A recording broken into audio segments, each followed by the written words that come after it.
আসসালামু আলাইকুম।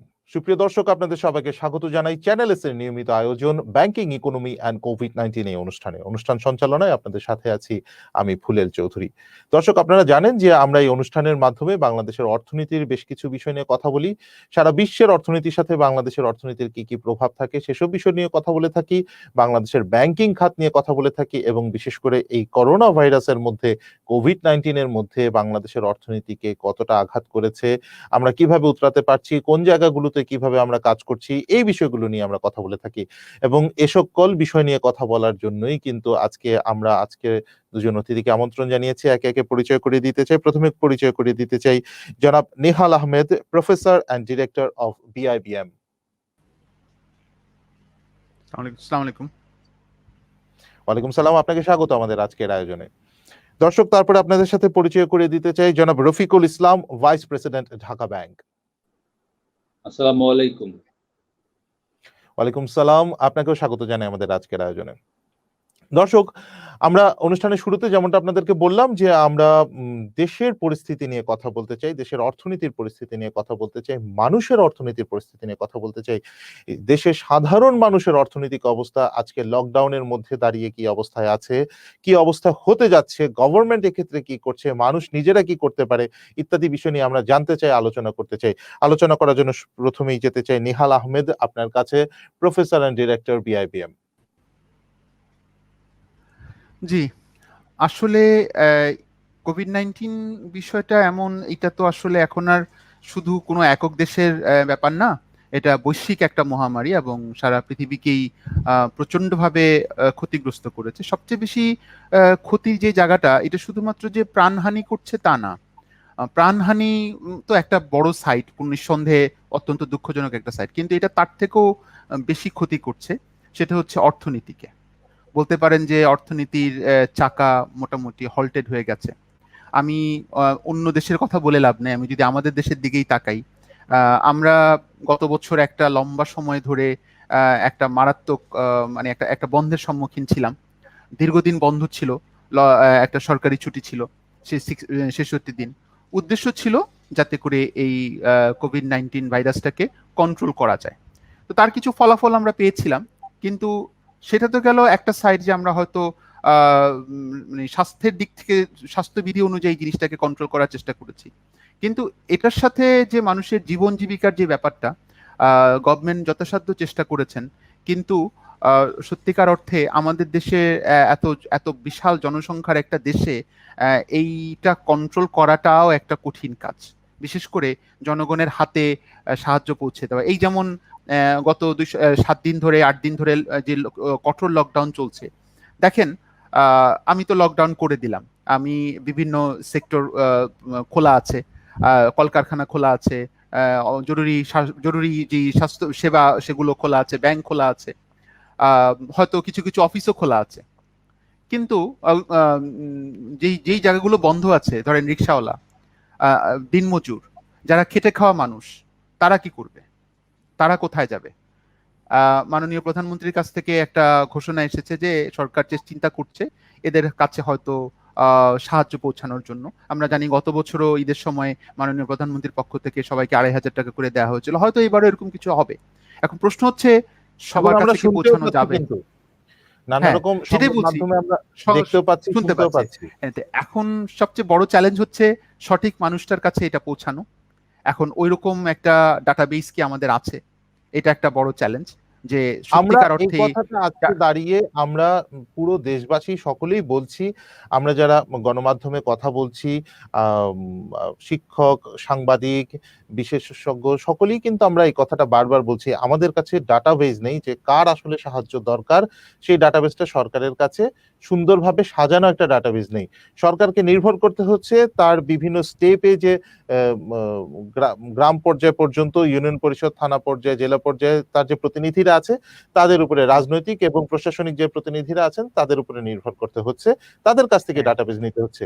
কিন্তু একটা প্রকৃত ডাটাবেজ গভর্নমেন্টের কাছে থাকছে না। গত একটা বছর আমরা সময় পেয়েছি, এই বিষয়টা নিয়ে আমাদেরকে সাফার করেছে, আমরা দেখেছি, বারবার পত্রিকাতে এসেছে যে বিভিন্ন জায়গায় এটার মিসইউজ হয়েছে, কিন্তু আমরা ডাটাবেজ একটা, মানে এই ব্যর্থতাটা আসলে কোন জায়গায় আটকে আছে, কোথায় আটকে থাকার কারণে আপনার কাছে মনে হয় যে ডাটাবেসটা তৈরি করতে আমরা পারলাম না, বা সামনে আরো 6 মাসে পারবো কিনা তা নিয়ে সন্দেহ?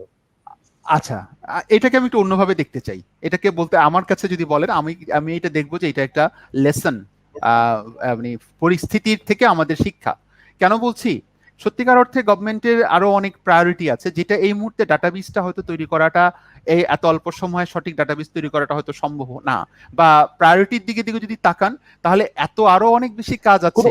বিশেষ উদ্যোগ করে নেওয়া হয়েছে কি ডাটাবেস তৈরি করার জন্য? আপনি যদি আমাদেরকে একটু জানা থাকলে বলেন।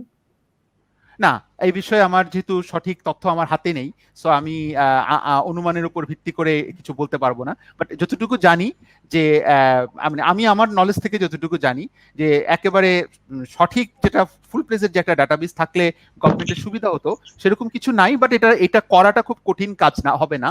কারণ আমাদের একটা এনআইডির যে ডাটাবেসটা আছে, মূল কাজটা কিন্তু, ফাউন্ডেশন ওয়ার্কটা কিন্তু আমাদের করাই আছে। এখন ওটার উপর বেস করে আমাদেরকে শুধুমাত্র সঠিক যেই বেনিফিশিয়ারি, সেই বেনিফিশিয়ারি গ্রুপটাকে আইডেন্টিফাই করতে হবে। হয়তো সরকারের যারা কনসার্ন মহল আছেন, তারা নিশ্চয়ই এটা নিয়ে চিন্তা করবেন, এবং ভবিষ্যতের কোনো এই এই রেফারেন্স থেকে, এই শিক্ষা থেকে আমরা ভবিষ্যতে যাতে কাজে লাগাতে পারি। এই ধরনের বিপদ আমরা কেন মনে করছি যে শেষ হয়ে যাবে এই 2021 সালেই? আমরা তো 2020 সালে মনে করেছিলাম যে এবার বোধহয় শেষ হয়ে যাবে। 2021-এ এসেও দেখছি যে না, সেকেন্ড ফেজ আসছে। আজকে স্বাস্থ্যমন্ত্রী বলছিলেন যে আমরা যদি স্বাস্থ্যবিধি না মানি, তাহলে কিন্তু থার্ড ফেজও আমাদের দেখতে হবে। তো তার মানে এটার কিন্তু আসলে শেষ নাই। এমনকি গ্লোবাল যারা সায়েন্টিস্ট, এগুলো নিয়ে যারা কাজ করেন, তারাও কিন্তু বলছেন এটা কিন্তু একটা আমাদের লাইফের পার্ট অফ দি লাইফ হয়ে যাবে। এটা কখনোই একদম কমপ্লিটলি কোভিড-19 এলিমিনেটেড হবে না। সো আমাদেরকে টিকা নিতে হবে। টিকা নিয়ে আমাদেরকে আস্তে আস্তে এটাকে কি বলে, যেটা ইমিউনিটি ডেভেলপ করতে হবে। এবং এই টিকাটা এমন না যে once in a lifetime. দেখা যাবে যে এখন থেকে আমাদের সবাইকে প্রতি বছর এই টিকাটা নিতে হবে। এটা একটা রেগুলার ইভেন্টে পরিণত হবে। তাহলেই আমরা এই কোভিড-19 থেকে বাঁচতে পারবো। আর ওই যেটা বলছিলেন যে অর্থনীতির যে ক্ষতি, এটার জন্য সরকার নানা রকম স্টেপ নিচ্ছেন, নেওয়ার চেষ্টা করছেন। আমরা জানি ব্যাংকিং সেক্টরে অনেক ধরনের স্টিমুলাস প্যাকেজ দেওয়া হয়েছে। এখন এটা নিয়ে তর্ক হতে পারে, এটা ঠিক আছে কিনা, এটার অনেক লুফলস আছে, ইত্যাদি ইত্যাদি। এটা আমার মনে হয় রফিক ভাই আরো ভালো বলতে পারবেন, উনি যেহেতু ব্যাংকার। তো আমি এই পর্যায়ে আমি এখানে স্টপ করছি, যে আমাদের এই ক্ষতিটা মারাত্মক। যতটা না মানে স্বাস্থ্যের দিক থেকে, আমাদের জীবন মরণের দিক থেকে, তার থেকে অনেক বেশি ক্ষতি হচ্ছে আর্থিক দিক থেকে এবং ব্যাংকিং পয়েন্ট অফ ভিউ থেকে। তো সেইটা আমাদের ওভারকাম করাটাই আসলে এই মুহূর্তে সবচেয়ে বড় চ্যালেঞ্জ। রফিকুল ইসলাম জনাব, আপনি শুনছিলেন যে আমরা অর্থনীতির ওভারকাম করে আসার চ্যালেঞ্জ নিয়ে কথা বলছিলেন প্রফেসর নেহাল আহমেদ। এবং আমরা তার সঙ্গে বলতে চাই যে আপনি যেহেতু ব্যাংকে আছেন, আপনি খুব ভালো করে জানেন যে গত বছরের মার্চ মাস থেকে শুরু করে নানা রকম প্রণোদনা প্যাকেজগুলো আসছিল। সেই প্রণোদনার পরবর্তীতে আমরা দেখলাম যে এখনো কিন্তু সময় বাড়ানো হচ্ছে। যারা ঋণ গ্রহীতা আছে তাদেরকে ঋণ পরিশোধ করার সময় এখনো বাড়িয়ে দেওয়া হচ্ছে এবং তারা কিন্তু সুযোগটা নিচ্ছে। তারা তাদের ব্যবসায়, আমরা বারবার এই অনুষ্ঠানের মাধ্যমে বলার চেষ্টা করেছি যে তারা তাদের ব্যবসা ভালো করা সত্ত্বেও অনেকেই কিন্তু ঋণের টাকা পরিশোধ করছে না, এই সুযোগটা নিচ্ছে। এখন এখানে কি আসলে স্পেসিফিক হওয়া উচিত না যে কারা সুযোগ সন্ধানী আর কাদের প্রকৃতপক্ষেই প্রণোদনা প্রয়োজন? ধন্যবাদ আমাকে অনুষ্ঠানে ইনভাইট করার জন্য। এবং আমি স্পেশালি সালাম জানাচ্ছি ডক্টর নেহাল আহমেদ স্যারকে। আমার খুবই প্রিয় একজন মানুষ, এবং আমি খুব সৌভাগ্যবান যে স্যারের সাথে আমি একই আলোচনার সভায় বসতে পেরেছি। এটা আমার জন্য একটা সৌভাগ্য। আসলে আমরা যারা ব্যাংকে কাজ করি, প্রণোদনাগুলো কিন্তু গভর্নমেন্ট যে প্রণোদনাগুলো দিয়েছে, সেগুলো কিন্তু ব্যাংকের মাধ্যমে কিন্তু ইমপ্লিমেন্ট হচ্ছে। এখন বাংলাদেশে শুধু একমাত্র মানে ফাইন্যান্সিয়াল ডেলিভারি চ্যানেল হচ্ছে যে ব্যাংক। ব্যাংকের বাইরে কিন্তু কেউ কিন্তু কোনো প্রতিষ্ঠান কিন্তু ঋণ বিতরণে মানে ওইভাবে কিন্তু মানে মেনশনেবল কোনো কন্ট্রিবিউশন নাই আর কি। যেই কারণে প্রণোদনাগুলো দিয়েছে আর কি, বিশেষ করে বাংলাদেশের ট্রেড, কমার্স এবং ইকোনমিতে ফান্ড ইনজেক্টের জন্য। তো ব্যাংক কি করছে? তো আমি যে প্রশ্নটা আপনি আমাকে করেছেন যে আসলে এই প্রণোদনাগুলো ঠিকভাবে যাচ্ছে কিনা, বা রাইট যাদের জন্য দেওয়া হয়েছে সেখানে যাচ্ছে কিনা, বা গেলে কতটুকু যাচ্ছে। এবং আপনি একটা খুবই সুন্দর তথ্য উপস্থাপন করেছেন। এখনো প্রণোদনাগুলো নেওয়ার জন্য কিন্তু গভর্নমেন্ট কিন্তু টাইম কিন্তু এক্সটেনশন করছে। তো আমি এই দিক থেকে বলতে চাই যে গভর্নমেন্টের আন্তরিকতার কোনো অভাব নেই।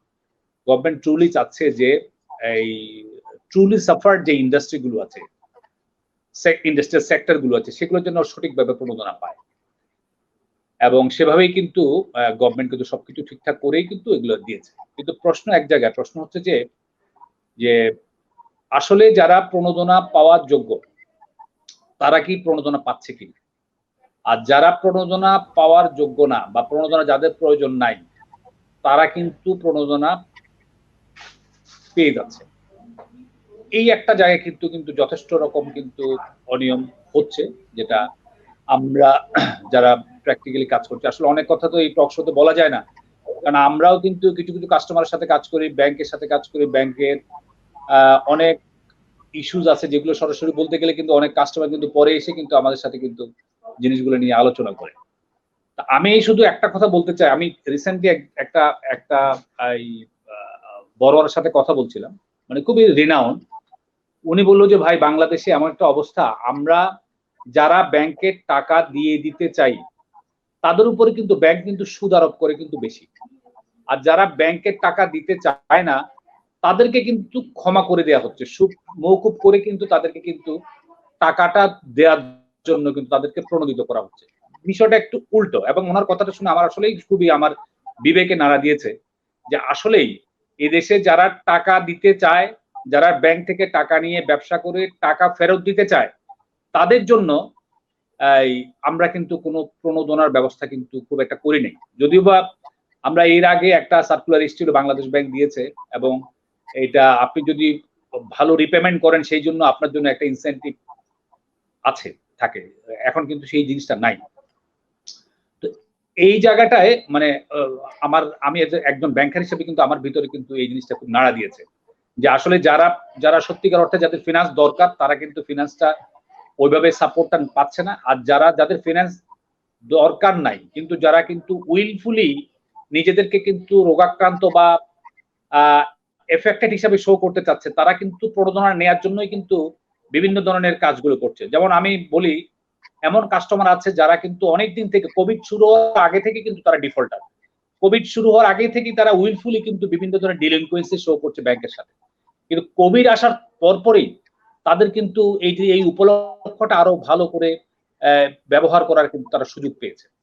ইকোনমিতে যাদের প্রণোদনার দরকার, আমি মনে করি 2020 সালে করোনা যেভাবে ইকোনমিকে ডেস্ট্রয় করে দিয়েছে, এই সেকেন্ড ওয়েভে কিন্তু খুব একটা ওইরকম কিন্তু ইকোনমি এখনো সেই পর্যায়ে যায়নি। এখনো আমাদের মিল কারখানা খোলা আছে, গার্মেন্টস সেক্টর খোলা আছে, যদিও বা ইন্টারন্যাশনালি যারা আমাদের বায়ার সাইড তারা কিন্তু আস্তে আস্তে কিন্তু সেকেন্ড ওয়েভের প্রেশারটা কিন্তু বাংলাদেশের উপরে দিচ্ছে, কারণ আমাদের যেই অর্ডার গুলো ক্যান্সেল হয়েছে ইতিমধ্যে কিছু কিছু অর্ডার কিন্তু তারা নেয়ার জন্য কাজ শুরু করে দিয়েছে, কিন্তু এরপরে আসলো সেকেন্ড ওয়েভ।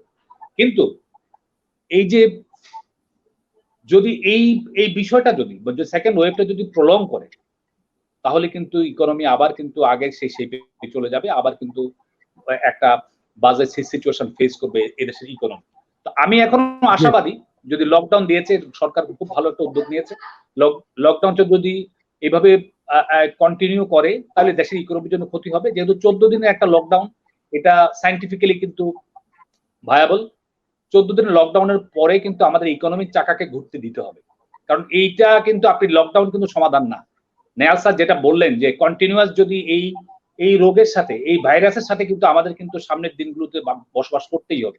যে ভ্যাকসিনের কথা আমরা বলা মানে বিশ্ব বলছে, সে ভ্যাকসিন কিন্তু কতটুকু কন্ট্রিবিউট করছে বা কতটুকু সাস্টেইন করবে, কতদিন পর্যন্ত করোনা এই ভাইরাস থেকে মানব জাতিকে রক্ষা করবে, এটা কি ক্রমান্বয়ে বা প্রতি বছর পর বা একটা রেগুলার ইন্টারভেলে নিতে হবে কিনা, এই ইস্যুটা কিন্তু এখনো কিন্তু আনডিসকভার্ড রয়ে গেছে।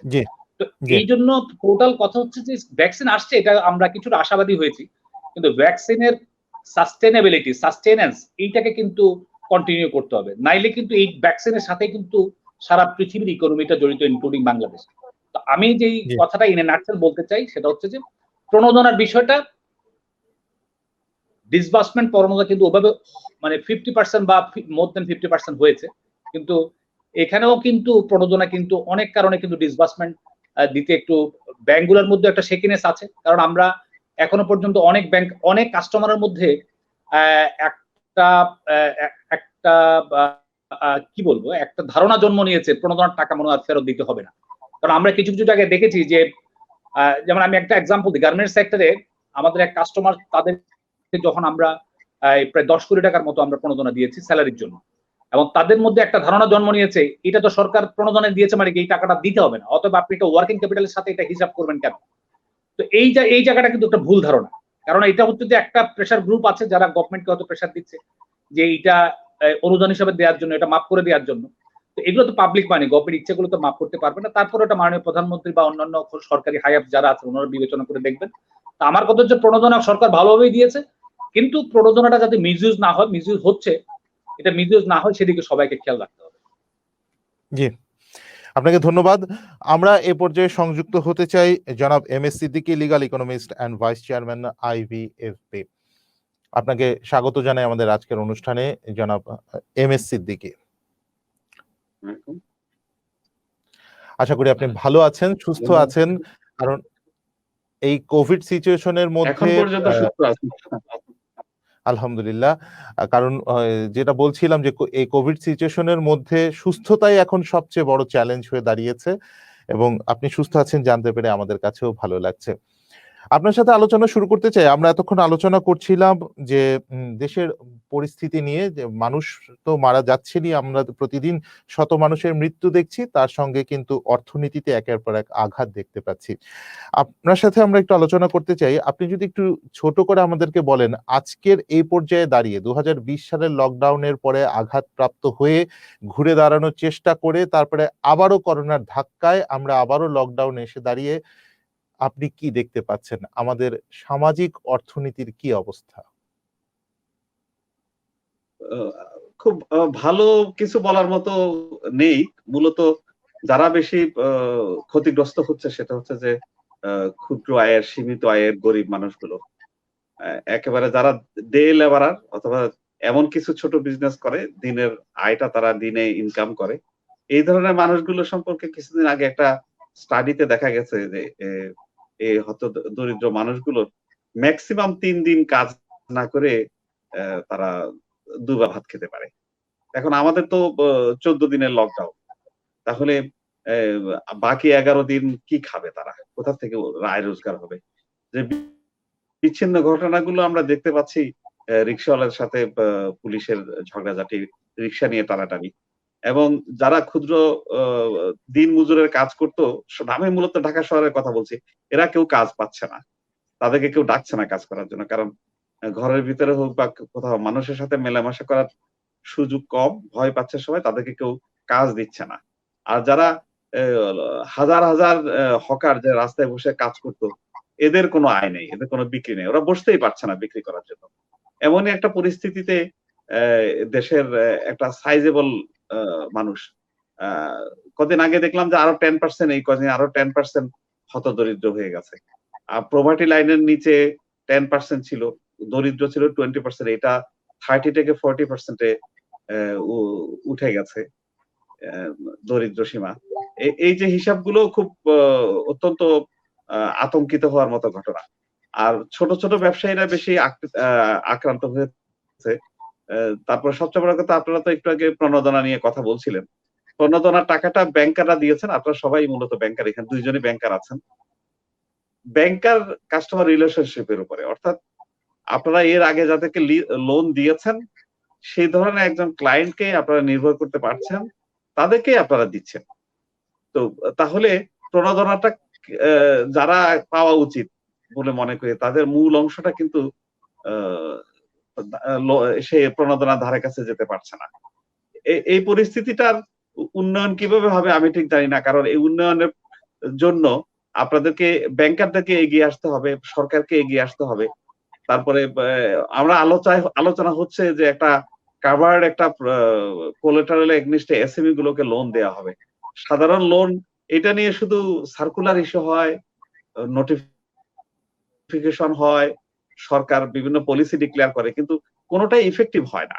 যেখানে সাধারণ ব্যাংক ঋণই ইফেক্টিভ হয় না, দেওয়া যায় না, বা ব্যাংকাররা দেন না, যেভাবে আমরা এটাকে বলি না কেন, প্র্যাকটিক্যালি দেখা যাচ্ছে তারা পাচ্ছে না। এখন ঘুরে ফিরে ব্যাংকারদের সাথে ওই ক্লায়েন্টদেরই যোগাযোগ, যারা আগে থেকে লোন নিয়েছে বা যাদের সাথে ব্যক্তিগত সম্পর্ক আছে বা প্রভাব যারা খাটাতে পারেন তারা। যেমন ধরেন কদিন আগে আলোচনা হলো যে গতবারের যে প্রণোদনাটা ম্যাক্সিমাম বলা হচ্ছে যে 30% পর্যন্ত তারা ডিসবার্স করতে পেরেছে। কথাটার অনেক শুভঙ্করের ফাঁকি থাকার কথা। কারণ এসএমই বলে যাদেরকে লোন দেওয়া হয়েছে তারা হয়তো একটা বড় একটা গ্রুপের একটা অংশ। ছোট্ট একটা লিমিটেড কোম্পানি, তাকে দেখানো হলো এটা একটা এসএমই। কিন্তু তার ব্যাকগ্রাউন্ডে যে মালিক ওনারশিপ সেটা দেখলে দেখা যায় অনেক বড় একটা ইন্ডাস্ট্রি তারা ব্যাংকাররা তাদেরকে লোন দিতে স্বচ্ছন্দ বোধ করেন। তো এখন তাহলে আলটিমেটলি যারা লোন পাওয়া উচিত, যারা প্রণোদনা পাওয়া উচিত তারা তো পাচ্ছে না। তাহলে অর্থনীতিতে যে বৈষম্যের সৃষ্টি হচ্ছে, দিন দিন বৈষম্যের সৃষ্টি হচ্ছে, আরো বেড়ে যাচ্ছে। বড় বড় ব্যবসায়ীরা বেশি বেনিফিটেড হচ্ছে, তারা আরো ধনী হয়ে যাচ্ছে, কিন্তু এসএমই গুলো, গরিব ছোট ছোট ইন্ডাস্ট্রি গুলো, ট্রেডিং হাউস গুলো, ওরা কিন্তু আরো বেশি ছোট হয়ে যাচ্ছে, তাতে আরো সংকুচিত হয়ে যাচ্ছে বিজনেস। এই বিপদটাকে সামনে রেখে আমরা আসলে চিন্তা করা দরকার যে আমরা কি করব, কি করা উচিত। কেন আমরা যেমন ধরেন 5,000 গত কয়েক বছর ধরে 5,000 কোটি টাকা বাজেটারি অ্যালোকেশন দেওয়া হয় ন্যাশনালাইজড ইন্ডাস্ট্রি ব্যাংকগুলোকে প্রণোদনা দেওয়ার জন্য। তারা লিকুইডিটি প্রবলেমে পড়ে, ওদেরকে ইমার্জেন্সি ক্রাইসিস করার জন্য, বাঁচানোর জন্য 5,000 কোটি টাকা বাজেটারি অ্যালোকেশন দেওয়া হয়। আমি যদি বলি যে 5,000 কোটি টাকা দরকার নেই, সেখান থেকে আপনি 2,500 কোটি টাকা আলাদা করে এসএমইর জন্য, কোলাটেরালের জন্য টাকাটাকে আলাদা করে ফেলেন। সেটা দিয়ে আপনারা ব্যাংকগুলোকে একটা কোলাটেরাল সুবিধা দেন। তো তোমরা উইদাউট এনি কোলাটেরাল ভালো বড়োয়ার খুঁজে তাদেরকে তোমরা এই প্রণোদনার টাকাটা দাও। এবং তোমরা যদি কোনো কারণে একটা সার্টেন একটা পিরিয়ড পর্যন্ত, সার্টেন একটা প্রসিডিউরের পরে যে তোমরা টাকাটা ফেরত না পাও, তোমাদেরকে আমরা এই টাকাটা এই 2,500 কোটি টাকা থেকে তোমাদেরকে দিয়ে দেবো। এই ধরনের সাহসী একটা সিদ্ধান্ত সরকার যদি না নেয়, তাহলে প্রণোদনার টাকা বলেন আর যাই বলেন, এই টাকাটা ব্যবসায়ীদের কাছে যাবে না। আর সবচেয়ে বড় কথা হলো যে আরো মারাত্মক ব্যাপার হচ্ছে যে আমাদের সাধারণ মানুষের হাতে টাকার যাচ্ছে না, ইকোনমিতে সার্কুলেশন হচ্ছে না। কারণ একটা অংশ, প্রথমত যাদের কাছে টাকা আছে তারা একটু সংযমী খরচ করার ব্যাপারে, আর যাদের কাছে টাকা নেই বিশাল একটা অংশ, যারা ডে লেবারার হিসাবে বা দিনে কাজ করে, দিনে ক্ষুদ্র ব্যবসায়ীরা, ওই পরিবারগুলো তাদের তো টাকাই আয় করতে পারছে না, তো তারা খরচ করবে কোথায়? তার মানে ইকোনমিতে একটা স্লো ডাউন হচ্ছে। তো এইগুলোকে অ্যাড্রেস করার জন্য আমাদেরকে আরেকটু ডাইনামিক চিন্তা ব্যাংকারদেরকেও করতে হবে, সরকারকেও করতে হবে, পলিসি মেকারদের করতে হবে, যে আসলে আমরা যে ট্রেডিশনাল ওয়েতে আমরা এই ব্যাংক ফাইন্যান্সটাকে দেখি, প্রণোদনাটাকে দেখি, এটাতে কাজ হবে না, এটাতে হচ্ছে না, পৃথিবীর কোথাও হয়নি। আপনি যদি ওয়েস্টার্ন ওয়ার্ল্ডে দেখেন তারা কিভাবে প্রণোদনাটা দিয়েছে, আপনি মনে করেন একজন ব্যবসায়ীকে দিবেন না, প্রয়োজন নেই। সেখানে যে স্টাফরা, তার ছোট ছোট এসএমই গুলোতে যে স্টাফরা কাজ করে, ওদের অ্যাকাউন্টে আপনার ডাইরেক্ট প্রণোদনার টাকাটা দিয়ে দেন না। কিন্তু সমস্যাটা হচ্ছে আমাদের দেশে, উন্নত বিশ্বে। জনাব এম এস সিদ্দিকী, আমি একটু যোগ করি যে আমাদের দেশে সমস্যাটা হচ্ছে যে যখনই আপনি যেমনটা বলছিলেন যে একটা বড় ব্যবসায়ীর হয়তোবা তার ব্যবসা প্রতিষ্ঠান এখন বন্ধ রয়েছে, ঠিকঠাক ভাবে বেতন দিতে পারছে না, তার যে এমপ্লয়িরা আছে তাদের স্যালারিটা সরকারের পক্ষ থেকে চালু করার জন্য কিছু চেষ্টা করা হোক। এখন এমনটা যদি করার চেষ্টা করা হয়, সেক্ষেত্রে দেখা যাবে যে সেখানেই বা কতটুকু স্বচ্ছতা মেনটেন করবে ওই কোম্পানি। কারণ আমরা একটু আগে কথা বলছিলাম, আমি তো ওই কোম্পানিতে স্কিপ করতে বলেছি, আমি কিন্তু বড় কোম্পানির কথা বলিনি, আমি ছোট এসএমইর কথাই মূলত বলেছি, এবং টাকাটা ডাইরেক্ট দেওয়ার কথা বলেছি।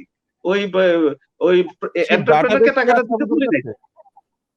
এটা উন্নত বিশ্বে হয়েছে, তারা তাদের প্রত্যেকটা আইডি কার্ড থাকে, তাদের একটা রেকর্ড আছে। সরাসরি এমপ্লয়িরা, প্রাইভেট সেক্টরে বা সরকারি চাকরি, তারা সরাসরি এমপ্লয়িরা যারা স্যালারি পাচ্ছে না এমপ্লয়ার থেকে, তাদের অ্যাকাউন্টে সরাসরি দেওয়া হয়েছে এবং এরা দিচ্ছে। এই সিস্টেমটা কোনো নতুন কিছু বলতে না, এটা এস্টাবলিশড একটা সিস্টেম, সাকসেসফুল বিভিন্ন দেশে। জি, এখন আমি বলতে চাচ্ছি আমাদের দেশে তো সেই ডাটাবেজ নেই গভর্নমেন্টের কাছে, দেবে কাকে? সরকারের কাছে টাকা নেই, এটা সত্য। কারণ আমাদের দেশে প্রণোদনার টাকাটা যেটা ঘোষণা করা হয়েছে, এটা আসলে ব্যাংকিং সিস্টেমের টাকা। সরকার শুধু 5,000 কোটি টাকা দিয়েছে ওই export back to back LC ফিনান্সের ব্যাপারে যে একটা ইডিএফ নাকি একটা ফান্ড আছে, সেখানে না, প্রথমে যে স্যালারিটা দিয়েছে কিছু 5,000 কোটি টাকা সরকার ফান্ড থেকে দিয়েছে। এখন সরকারের যদি টাকা না থাকে তাহলে তো আমাদের আর আলোচনা করে লাভ নেই। বরং যে টাকাটা ব্যাংকিং সিস্টেম থেকে সরকার দিতে চাচ্ছে সেটাকে আরেকটু ইফিশিয়েন্টলি ম্যানেজমেন্ট করা। যদি মনে করে এন্টারপ্রেনাররা টাকাটা প্রপারলি ইউটিলাইজ করবে, প্রয়োজন নেই তাদেরকে স্কিপ করেন, করে এমপ্লয়ীদেরকে সরাসরি আপনারা পেমেন্ট করেন। আর ছোট ছোট ক্ষুদ্র ব্যবসায়ী যাদের মর্টগেজ দেওয়ার সুযোগ নেই, সরকার তাদেরকে লোন দেওয়ার জন্য একটা আমব্রেলা, একটা সিকিউরিটি ফান্ড তৈরি করুক। কারণ যেখানে 80,000 86,000 কোটি টাকার প্রণোদনা দিতে পারেন, সেখানে 2,500 কোটি টাকার একটা ছোট্ট একটা প্যাকেজ এসএমইর জন্য ঘোষণা করা, অ্যালোকেট করা, এটা সরকারের জন্য খুব বেশি বড় অ্যামাউন্ট না। কিন্তু এই 2,500 কোটি টাকা বা 5,000 কোটি টাকা, এই টাকাটা যদি সরাসরি এসএমই গুলো পায়, যাদের অ্যাকচুয়ালি প্রয়োজন, তাদেরকে যদি দেয়া হয়, তা আসলে ইকোনমিতে সাংঘাতিক রকম একটা রিয়েল একটা স্টিমুলাস পাবে। এবং এটাই আমাদের এই মুহূর্তে দরকার, কারণ আমাদের আসলে যাদের রিসেশনের দিকে আমরা আসলেই যাবো। প্রয়োজন, জনাব এম.এস. সিদ্দিকী, আমি কথা বলতে চাচ্ছিলাম আসলে যাদের আসলেই প্রয়োজন তাদের ডাটাবেজ কি গভর্নমেন্টের কাছে আছে? তাদের টাকা, যাদের আসলে প্রয়োজন সেই ডাটাবেজ, সেই লিস্ট, সেই মানুষগুলোর লিস্ট কি গভর্নমেন্টের কাছে আছে? না, সরকারের কাছে তো নেই। সেখানে তো দুঃখজনক, ওই কথাটা বলছি। উন্নত বিশ্বে তাদের আইডি রেকগনিশনের প্রত্যেকটা রেকর্ড আছে, হ্যাঁ, কারণ ওদের ইন্স্যুরেন্স আছে, ওদের সোশ্যাল সিকিউরিটি নাম্বার আছে, ওদেরকে আইডেন্টিফাই করা যায়। আমাদের দেশে সে রেকর্ডটা নাই। কিন্তু আমরা তো অন্যভাবে, যেমন কিছু কিছু জায়গায় আমাদের কিছু রেকর্ড আছে, যেমন এনজিও গুলোর কাছে কিছু রেকর্ড আছে, ওদের লিস্টেড মেম্বার। তারপরে এসএমই ফাউন্ডেশনের কাছে কিছু রেকর্ড আছে, ওই এসএমই ট্রেড অ্যাসোসিয়েশনের কাছে কিছু রেকর্ড আছে। এই ধরনের ক্ষুদ্র ক্ষুদ্র কিছু থোক বিক্ষিপ্ত ভাবে কিছু রেকর্ড আছে। আমরা যদি সবগুলো রেকর্ডকে কম্পাইল করে সরকার করে, যদি সেখান থেকে জেনুইন নিডি ব্যবসায়ীদেরকে বের করে, মনে করেন hawkers market, say for example গুলিস্তানের হকার্স মার্কেট, সেখানে যেসব ক্ষুদ্র ব্যবসায়ীরা প্র্যাকটিক্যালি দোকান করছে, দোকানের অরিজিনাল মালিককে সেটা খুঁজতে গেলে দেখা যাবে উনি একজন ব্যবসায়ী নাও। কিন্তু যিনি ভাড়া নিয়ে দোকান করেন বঙ্গবাজারে, যিনি ভাড়া নিয়ে হকার্স মার্কেটে দোকান করেছেন, উনি কিন্তু জেনুইন ব্যবসায়ী। তো সরকারকে একটা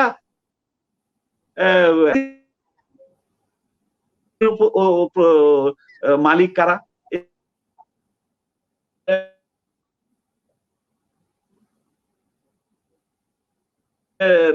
আমরা কোনো না কোনো ভাবে এটাকে তো লোকেট করে ফেলতে পারি। এটা সম্ভব আমাদের পক্ষে, হয়তো 100% পারা যাবে না, সেখানে 10% ইয়ে থাকবে, ভুল থাকবে। তো 10% ভুল থাকবে না, 90% যদি আমরা সাকসেস, আমাদের সাথে কোনো কিছুকে আমরা 90% সাকসেস করার মতো আশাবাদী হইতে পারি না। তো আমরা একটা স্টেপ তো আমরা নিতে পারি, যে ঠিক আছে আমরা একটা ডাটাবেস তৈরি করে ফেলি কোন বিভিন্ন সোর্স থেকে এই তথ্যগুলো নিয়ে, তাহলে আমরা অন্তত পৌঁছাতে পারবো রিয়েল নিডি এসএমই গুলোর কাছে।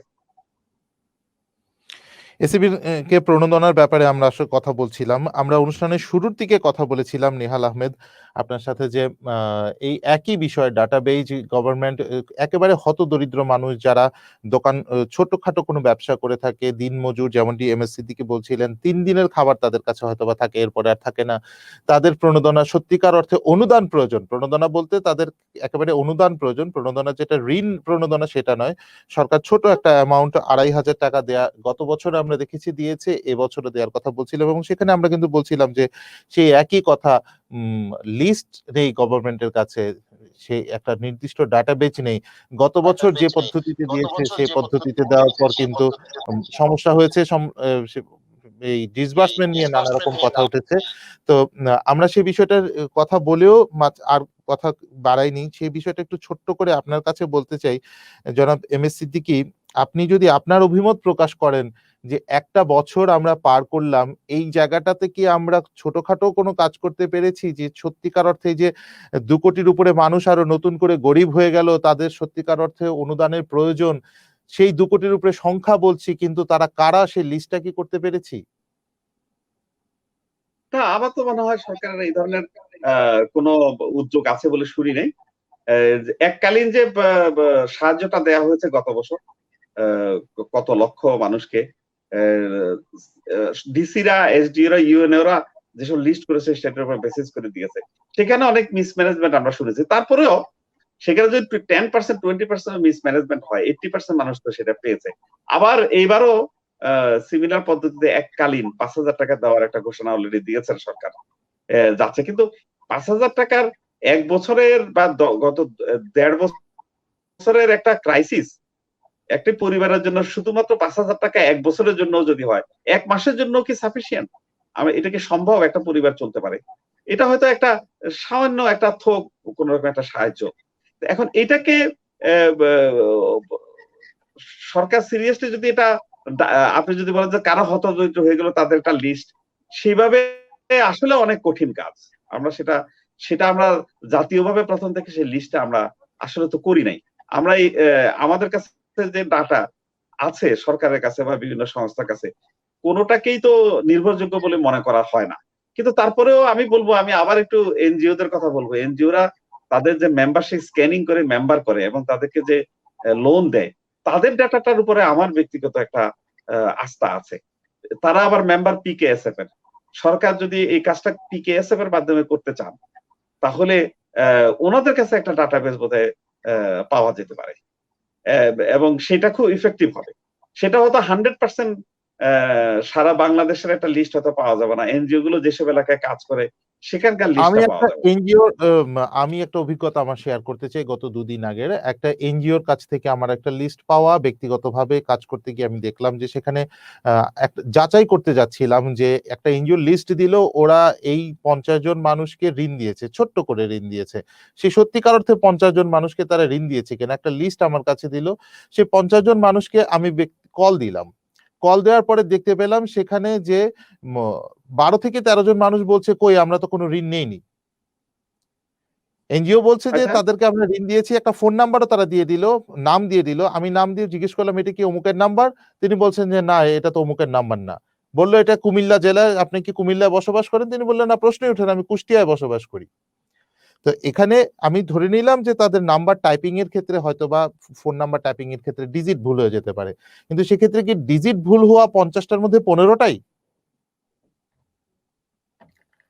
এনজিও লিস্ট নিয়ে আমরা কথা বলছি। আ এনজিও লিস্ট নিয়ে কাজ করতে গিয়ে এটা আমি আমার ব্যক্তিগত অভিজ্ঞতা আজকে অনুষ্ঠানে আপনাদের সাথে শেয়ার করে ফেললাম আরকি। আ তবে এমএসসি আমার কি কাছে আপনি খুব অবাক বলছিলেন? লাগছে। আমি নিজেও একটা ডিএসকে নামের দুস্থ স্বাস্থ্য কেন্দ্র নামের একটা এনজিওর সাথে আমি নিজেও জড়িত। কিন্তু আমি ব্যক্তিগতভাবে বলতে পারি আমাদের লিস্টে কোনো এ ধরনের মিসম্যাচ হওয়ার কথা কারণ এখন আমরা নিজেরা সুপারভাইজ করি। আমি সেই এনজিওর মেম্বার অর্থ নয় আমি এখান থেকে টাকা এর্ন করি। একেবারে ভলান্টারি সার্ভিস। আমি ফ্রি সার্ভিস দেই সেখানে। স্টাফ আছে তারা কাজ করে, আমরা ওভারসি করি, সুপারভাইজ করি। তো কিছু এনজিওর ব্যাপারে নিশ্চয়ই এই ধরনের হতে পারে। কিন্তু মেজর পোরশন গুলো আপনি যদি আমি পিকেএসএফ এর কথা বলেছি। পিকেএসএফ এর লিস্টের যে এনজিও গুলো আছে ওদেরকে কিন্তু পিকেএসএফ অডিট করে, ওদেরকে সুপারভাইজ করে। তারপর মাইক্রো ক্রেডিট রেগুলেটরি অথরিটিও ইভেন মাইক্রো ক্রেডিট রেগুলেটরি অথরিটির কাছ হতে গেলেও যারা লোন পায় তাদের একটা ওদের থ্রুতে একটা লিস্ট পাওয়া যেতে পারে। তবে আপনার যে অভিজ্ঞতা সেটা আমার কাছে খুবই আশ্চর্যজনক। এই ধরনের এনজিও অনেক কমে গেছে বলেই আমার ধারণা। কারণ এত ফলস ডকুমেন্ট দিয়ে সারভাইভ করা এখন বাংলাদেশের মার্কেটে। যেমন ধরেন আমি দুস্থ স্বাস্থ্য কেন্দ্রের কথা বলছি। দুস্থ স্বাস্থ্য কেন্দ্রে আমরা 450 কোটি টাকা রেগুলার ইন্টারেস্ট রেটে বিভিন্ন কমার্শিয়াল ব্যাংক থেকে লোন নিয়ে তারপরে আমরা লোন দিচ্ছি, মাইক্রো ক্রেডিট দিচ্ছি। সুতরাং আমাদেরকে কিন্তু কমার্শিয়াল ব্যাংক গুলো সুপারভাইজ করছে। তাদেরকে আমাদের ইন্টারেস্ট সহ রিপেমেন্ট করতে হয়। তো ব্যাপারটা কিন্তু একেবারেই কিন্তু ওইখানে আমরা ইচ্ছা করলে যে আমরা একটা কিছু করে ফেলতে পারবো সেটা কিন্তু না। কারণ এটার পেছনে আবার আমাদের সিকিউরিটি দেওয়া আছে ব্যাংকের কাছে। আপনাদের ব্যাংকগুলো আপনারা কিভাবে লোন দেন আপনারা তো জানেনই। তো সুতরাং ওইখানটায় যদি আপনি সিরিয়াসলি যদি সুপারভাইজ করেন, কিছু ল্যাবস তো বাংলাদেশের এমন একটা দুর্নীতি প্রবণ একটা দেশ। এখানে কিছু দুর্নীতি বা আ তথ্য বিভ্রান্তি থাকতেই পারে।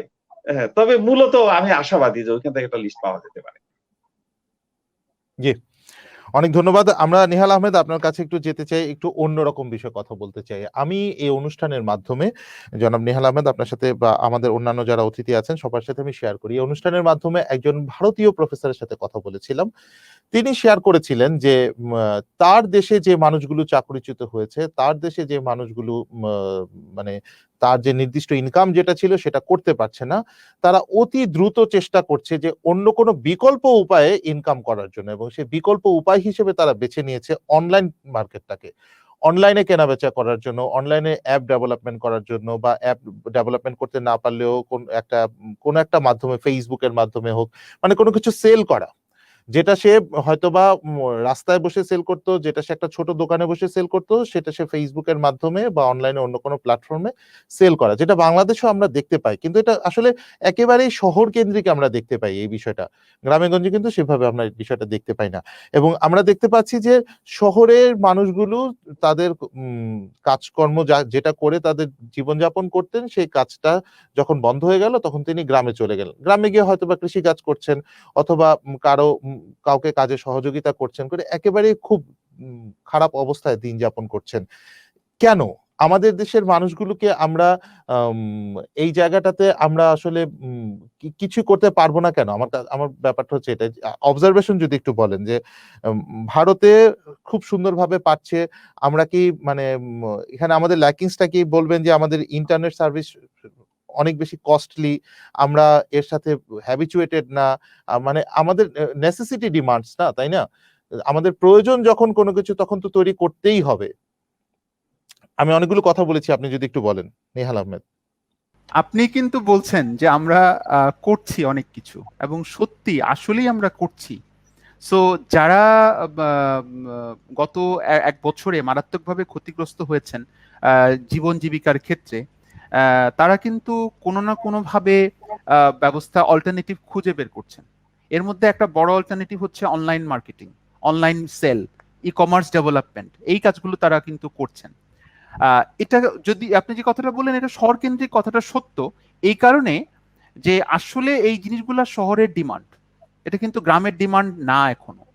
আর এই করোনা বা কোভিড বা শহরকে যতটা ক্ষতিগ্রস্ত করেছে, আমরা অনেক বেশি এফেক্টেড মনে করছি, কারণ আমাদের আসলে জীবন জীবিকা অনেকটাই শহর কেন্দ্রিক। বিশেষ করে মেট্রোপলিটন সিটিগুলোকে যদি কনসিডার করেন, তাহলে সেই ক্ষেত্রে ফোকাসটা অনেক বেশি। গ্রামেগঞ্জে কিন্তু মানুষ এটাকে এখনো সিরিয়াসলি নিচ্ছে না। আর গ্রামেগঞ্জের মানুষের ক্ষেত্রে জীবন জীবিকার ক্ষেত্রে একেবারে ডিরেক্টলি হিট করেছে তা কিন্তু না, বরং শহর থেকে গ্রামে মানুষ যাচ্ছে জীবন মানে অল্টারনেটিভ খুঁজে নেওয়ার জন্য। সো ওখানে কৃষিকাজ থেকে বলেন, অন্যান্য ব্যবসা বলেন, হ্যাঁ অবশ্যই এফেক্টেড হয়েছে, আমি বলবো না যে এফেক্টেড হয়নি। কিন্তু ধরেন লকডাউনের কারণে ঢাকা শহর যতটা ক্ষতিগ্রস্ত বা যতটা এফেক্টেড, ঢাকা শহরের বসবাস করা মানুষগুলো যতটা এফেক্টেড, গ্রামের মানুষ কিন্তু তার তুলনায় কম এফেক্টেড। সো অল্টারনেটিভ আসবে। আর একটা কথা যেটা এই যে এফেক্টের কথা বললেন না, আমি একটু রিলেট করতে চাই। এটা কিন্তু সারা পৃথিবীর, এটা শুধুমাত্র ইন্ডিয়ান না, সারা পৃথিবীর একটা মানে ফেনোমেনন চলছে সারা পৃথিবীতেই। ইউএসএ তো আজকেই আমি দেখছিলাম সিএনএন এ, ওরা রেকর্ড করছে কত কত ওদের তো একটা সিস্টেম আছে যেটা আমাদের ল্যাকিংস, আমাদের দেশের যে ডাটাবেজের কথা বলছিলাম আমরা বারবারই, যে ডাটাবেজ নেই ওদের, কিন্তু কতজন আনএমপ্লয়েড হয়ে গেল, মানে চাকরি চলে গেল, ওরা কিন্তু সাথে সাথে ইয়েতে রিপোর্ট করার সাথে সাথে ওদের কিন্তু একদম স্পেসিফিক ফিগার আছে, ওরা বলে দিতে পারবে যে কতজন মানুষ এই মুহূর্তে আনএমপ্লয়েড, যেটা আমাদের দেশে আমরা কিন্তু জানি না যে আমাদের কতজন মানুষ আনএমপ্লয়েড। ফলে আমরা যে প্রিকশনারি মেজারগুলো নিব সেগুলোও নিতে পারি না। এটা এই যে ক্ষতির সম্মুখীন বলছেন না, এটা শুধুমাত্র, আবারও বলছি, এটা শুধু বাংলাদেশ না। আমি আমার একদম ব্যক্তিগত একটা এক্সপিরিয়েন্স শেয়ার করি আপনাদের সাথে। আমার বোন থাকে নিউজিল্যান্ডে, তো তার সাথে কথা হচ্ছিল, সে বলল যে দ্বিতীয় বিশ্বযুদ্ধের পরে এত বড় ক্ষতির সম্মুখীন তারা আর কখনো হয়নি, কারণ ওদের ইকোনমি হচ্ছে মূলত ট্যুরিস্ট বেস, ট্যুরিজমটা হচ্ছে ওদের মেইন ইকোনমির একটা বড় নিয়ামক। তো ওখানে যেটা হয়েছে যে ওই যে সিএমএসএমই বলি না আমরা, ওখানেও কিন্তু সিএমএসএমই সবচেয়ে বেশি এফেক্টেড। কেন?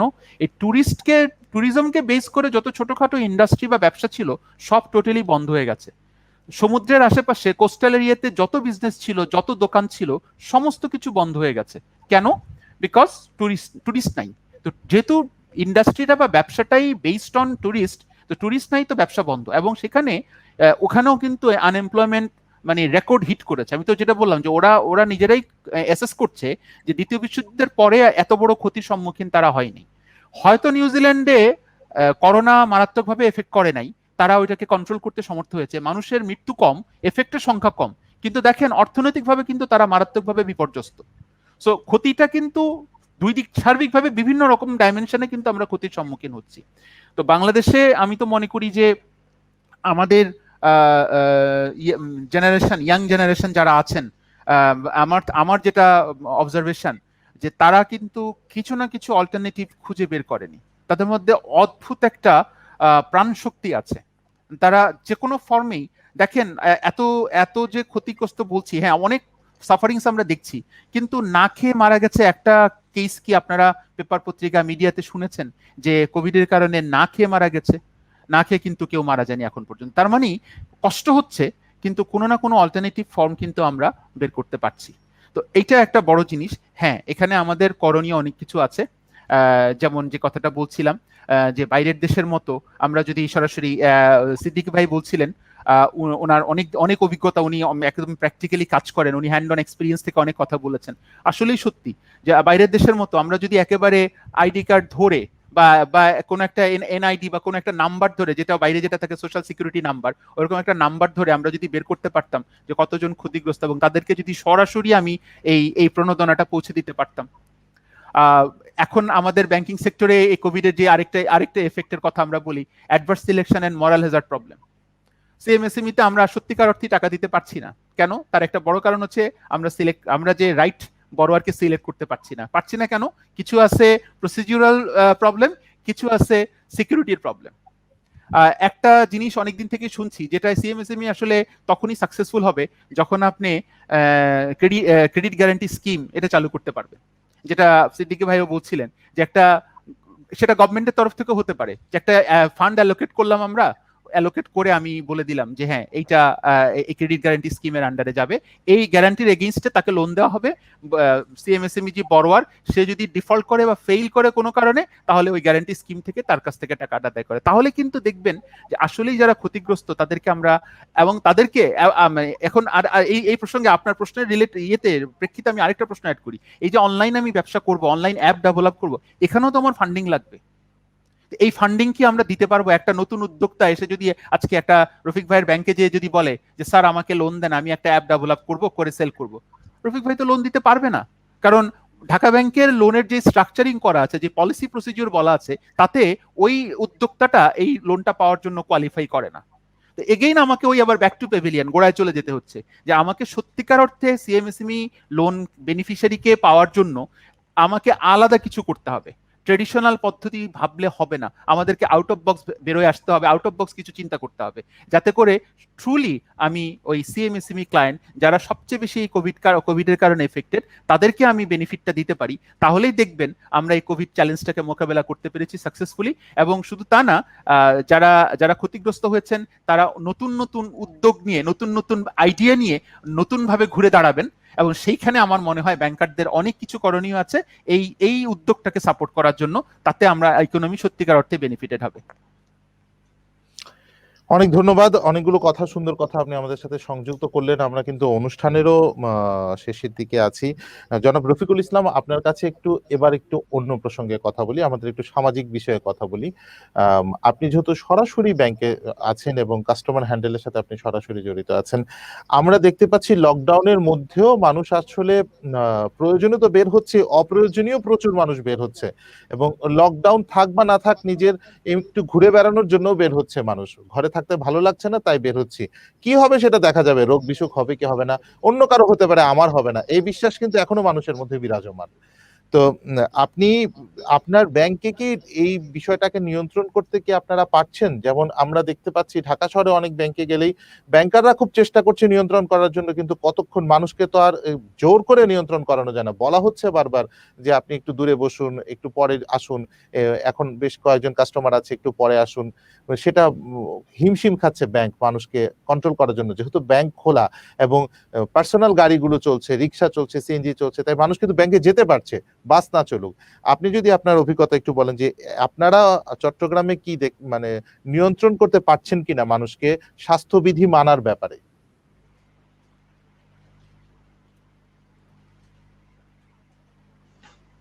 জি, আমি আমার অভিজ্ঞতা বলি, সেটা হচ্ছে যে আসলে করোনা মহামারীতে যে লকডাউন এবং বাইরে আসা না আসা বা অকারণে ঘোরাফেরা বা অকারণে ব্যাংকে না যাওয়া বা দোকানে না যাওয়া, আসলে এটা মানে যত পুলিশ বা কোনো আইন শৃঙ্খলা বাহিনী দিয়ে কিন্তু নিয়ন্ত্রণ করা সম্ভব না। এটা যতক্ষণ না আপনার মরাল রেসপন্সিবিলিটি যদি না আসে, যে আমার ঘরে আমার স্ত্রী আক্রান্ত, সে ফর এক্সাম্পল আমি আক্রান্ত, আমার স্ত্রী আক্রান্ত মানে কি, আমার স্ত্রী হচ্ছে আমার সবচেয়ে ক্লোজেস্ট ফ্রেন্ড, ক্লোজেস্ট কোম্পানি, আমি তার সাথে সবসময় থাকি, ঘুরি ফিরি, তাই না? কিন্তু আমার হয়নি, আমার স্ত্রী আক্রান্ত, তাহলে আমি বাইরে যাব কেন? এখন আমি মনে করেন যে আমি সোশ্যাল কোনো রেসপন্সিবিলিটি নাই, আমার পাশের বাসার লোকজনের প্রতি কোনো রেসপন্সিবিলিটি নাই, আমার কমিউনিটির প্রতি আমার কোনো দায়বদ্ধতা নাই, আমি এই সবগুলাকে কিন্তু ডিফাইন করে আমি ব্যাংকে চলে যাচ্ছি, দোকানে চলে যাচ্ছি, হোটেলে চলে যাচ্ছি, ইফতারের পরে বাইরে সিগারেট খেতে যাচ্ছি। তো এগুলো আসলে পুলিশ দিয়ে হবে না। আপনি মনে করেন রাস্তায় যে পুলিশ আমি মানে বলতে বাধ্য হচ্ছি, পুলিশ কাকে ডিস্টার্ব করছে? যারা মনে করেন যে রিক্সাওয়ালা, যারা মনে করেন যে পুলিশের সাথে পুলিশ যাদেরকে দুর্বল ভাবছে তাদেরকে আটকাচ্ছে। কিন্তু বিষয়টা তো অন্য জায়গায়। বিষয়টা হচ্ছে যে যে আমি যদি ব্যক্তিগতভাবে মনে না করি যে আমার ঘরে একজন আক্রান্ত বা আমি কোনোভাবে ইনডিরেক্টলি এফেক্টেড, কারণ করোনার এমন কিছু সিমটম আছে যেগুলো কিন্তু আমি কিন্তু সুস্থ আছি, কিন্তু আমাকে আক্রান্ত, আমি কিন্তু ভাইরাস কিন্তু আমার ভেতরে আছে, আমার শ্বাসকষ্ট নাই, আমার জ্বর নেই, আমার কোনো রকমের সিমটম দেখা যাচ্ছে না, কিন্তু আমি ক্যারি করছি ভাইরাসটা। তো আমার যেহেতু প্রয়োজন নাই, তাইলে প্রয়োজন না থাকলে আমি আরেকটা মানুষকে, আমার পাশের বাসার মানুষকে, আমার কমিউনিটিকে সেভ করার জন্য আমি গ্রেটার ইন্টারেস্ট আমি ঘরে থাকি না। কিন্তু আমি ব্যাংকে যে অভিজ্ঞতা দেখতে পাচ্ছি যে আমার ব্যাংকে সবকিছু করা আছে, ঢুকতে স্যানিটাইজ করছি, তারপরে জ্বর মাপার যন্ত্রটা রাখতেছি, কিন্তু ট্র্যাডিশনালি আমরা আসলে অভ্যস্ত হয়ে গেছি, যাকে আমি এটা করতে দিছি সে কিন্তু এটা করেই যাচ্ছে। প্রথমে কি করে, একজন কাস্টমার আসতেছে, তাকে আপনি পায়ে স্যানিটাইজ করলো, হাতে একটু স্যানিটাইজার দিল, দেওয়ার পরে তার জ্বর মাপলো, কিন্তু যাকে আমি জ্বর মাপতে দিয়েছি সে কত জ্বর হলে স্ট্যান্ডার্ড, কত জ্বর হলে এটা রিস্কি, এই জিনিসটা সে বুঝে। তারে বলছে যে ভাই তুমি জ্বর মাপবা, সে 97 হলেও ঢুকতে দিচ্ছে, 99 হলেও ঢুকতে দিচ্ছে, সে তো বুঝে না, সে একজন সিকিউরিটি গার্ড।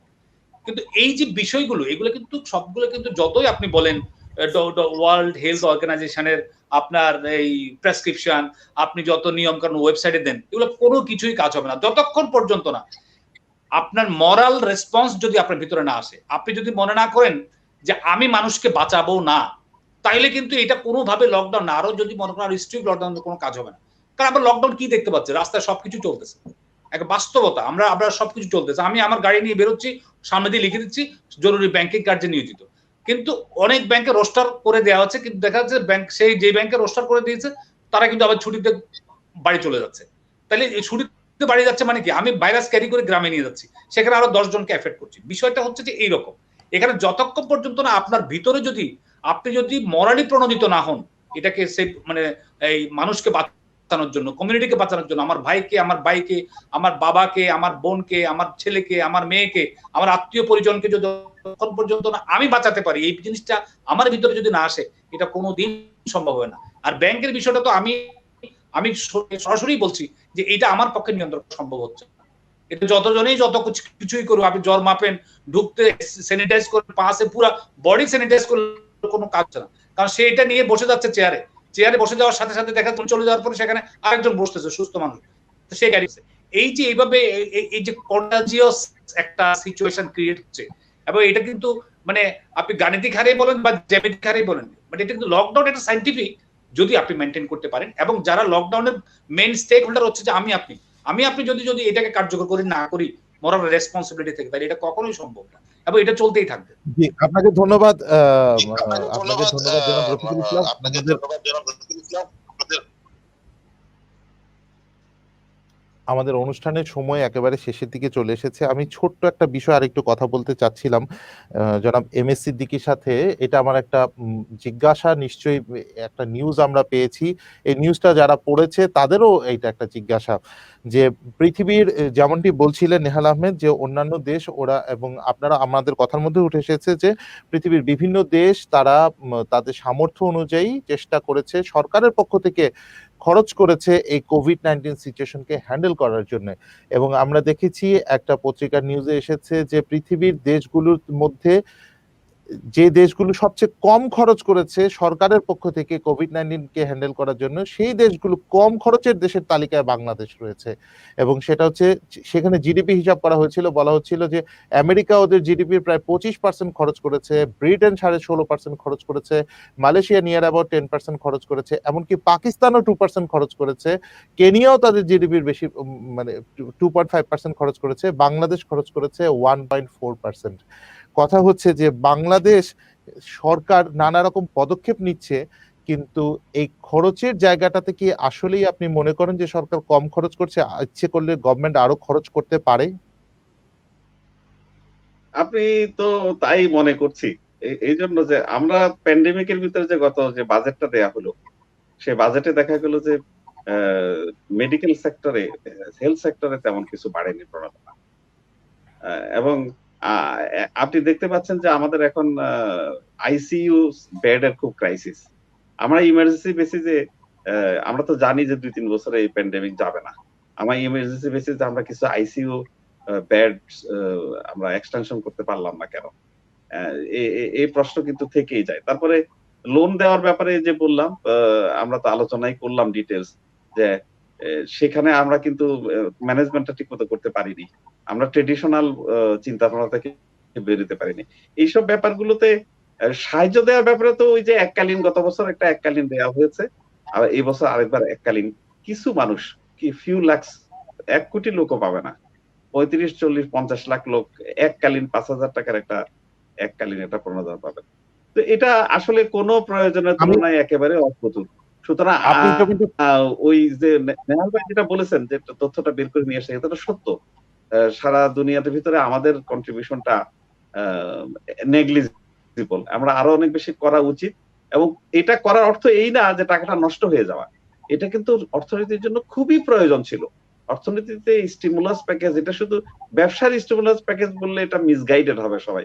এটা অর্থনীতির স্টিমুলাসের জন্যই এই টাকাটা আ মার্কেটে আসা উচিত। কনজিউমারের হাতে টাকা যাওয়া উচিত যারা খরচ করবে। একটা মানি সার্কুলেশন হওয়া উচিত। এবং এই ছোট, ছোট ব্যবসাগুলোকে ব্যবসা দাঁড়িয়ে থাকতে হবে। তাদের টিকে থাকতে হবে এই ক্রাইসিস পিরিয়ডটা। তাকে ওইটুকু সাহায্য করতে হবে। সেই ব্যাপারে আসলে আ খুব এনকারেজিং না আমাদের এক্টিভিটিস গুলো। আমরা আরেকটু আ এই তো বাজেট আসছে। সেখানে আমরা আসলে একটা পরিবর্তন দেখতে চাই। পজিটিভ। অ্যাকচুয়ালি করোনা কালীন বাজেট যেটা, সেই সত্যিকার করোনাকালীন বাজেট আমরা দেখতে চাই এবার। আপনাকে অনেক ধন্যবাদ। সুপ্রিয় দর্শক, আপনাদেরকে ধন্যবাদ। আমাদের সাথে আরো যারা সংযুক্ত হয়েছিলেন, প্রফেসর নেহাল আহমেদ, জনাব রফিকুল ইসলাম, ভিপি ঢাকা ব্যাংক, আপনাদের সবাইকে ধন্যবাদ, এবং এম এস সিদ্দিকী স্যার। দর্শক, আপনারা নিশ্চয়ই আমাদের এতক্ষণের আলোচনা উপভোগ করেছেন। আমাদের আলোচনার মাধ্যমে নিশ্চয়ই আপনাদের অনেক জিজ্ঞাসা ছিল, কথা ছিল, সেগুলো জানতে পেরেছেন। এবং আমরা আশাবাদী যে বাংলাদেশ এই পরিস্থিতির মধ্যেও অর্থনৈতিক দিক থেকে ভেঙে পড়বে না। অন্ততপক্ষে বাংলাদেশ দাঁড়িয়ে থাকবে ২০২০ সালে যেমন দাঁড়িয়েছিল।